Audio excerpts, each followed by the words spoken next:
Love logics.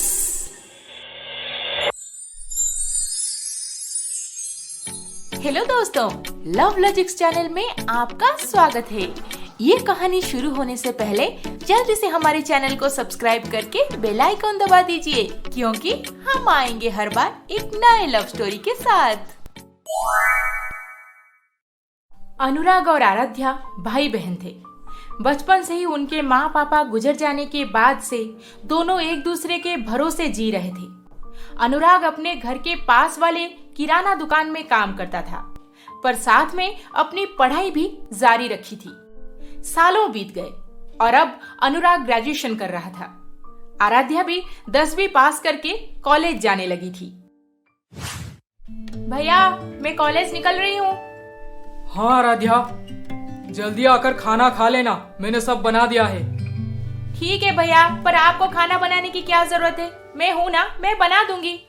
अरे तू जब ससुराल जाएगी वहाँ पे तो तुझे ही बनाना पड़ेगा।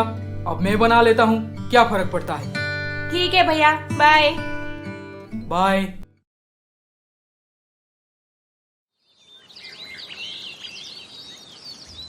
अरे बेटा अनुराग, ग्रेजुएशन तो इसी साल खत्म हो जाएगा, फिर क्या सोचे हो आगे का? आजकल तो ग्रेजुएशन के बाद नौकरी मिलना पॉसिबल नहीं है, और इससे ज़्यादा पढ़ाई करना भी अब कहाँ से हो पाएगा।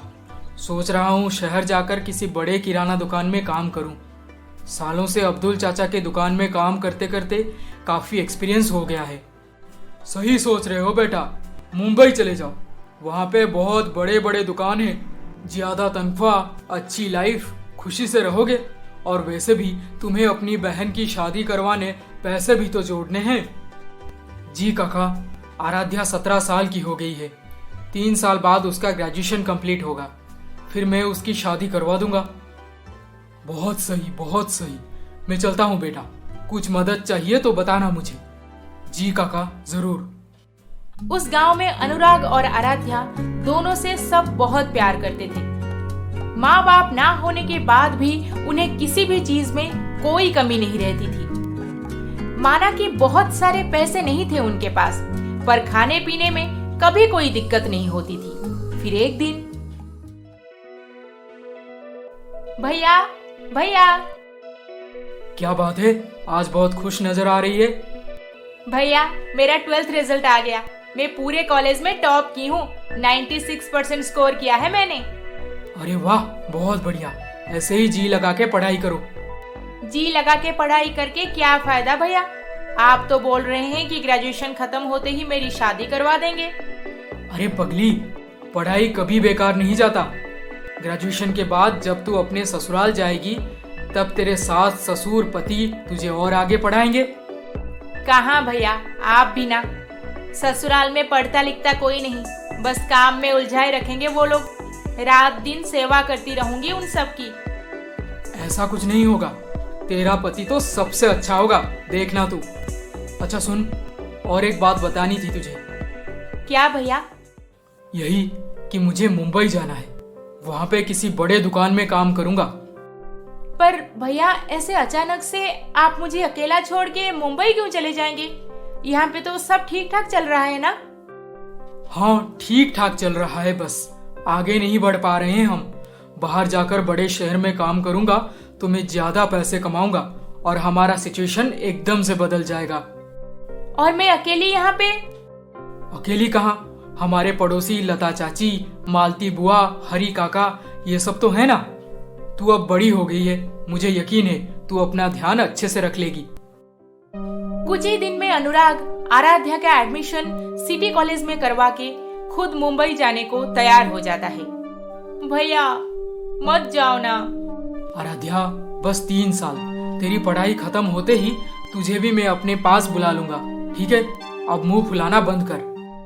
अनुराग मुंबई चले जाने के बाद आराध्या पूरी तरह से अकेली पड़ गई थी। उसे अच्छी तरह से पता था कि उसका भैया बस उसी की शादी करवाने ढेर सारे पैसे जमा करना चाहता है, और इसीलिए वो गांव छोड़ के मुंबई चला गया है नौकरी करने।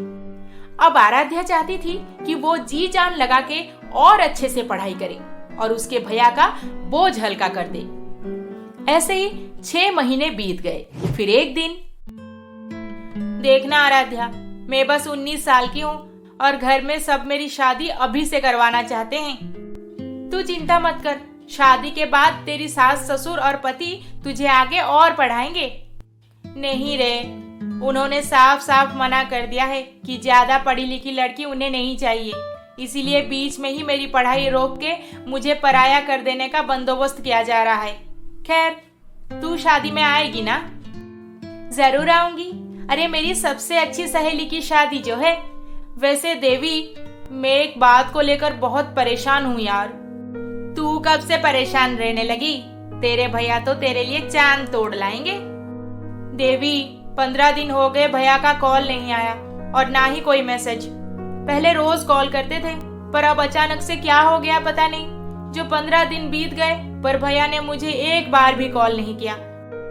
अच्छा, तेरे भैया जिस दुकान में काम करते हैं तू वहाँ पे कॉल करके पूछ ले, या फिर उनके किसी दोस्त से। मुझे किसी का नंबर नहीं मालूम, बस इतना जानती हूँ कि भैया एक सुपरमार्केट में काम करते हैं और हाँ, उनका एड्रेस भी पता है मुझे, पर वहाँ पे किसी का कांटेक्ट नंबर नहीं है मेरे पास। तूने कॉल किया था भैया को? हाँ, 100 बार कॉल कर चुकी हूँ। पहले पहले रिंग जाता था और अब स्विच ऑफ बता रहा है। अच्छा, तो मुझे लगता है कि उनका मोबाइल खो गया होगा। वो जल्द ही नया मोबाइल लेकर तुझे कॉल करेंगे, तू चिंता मत कर।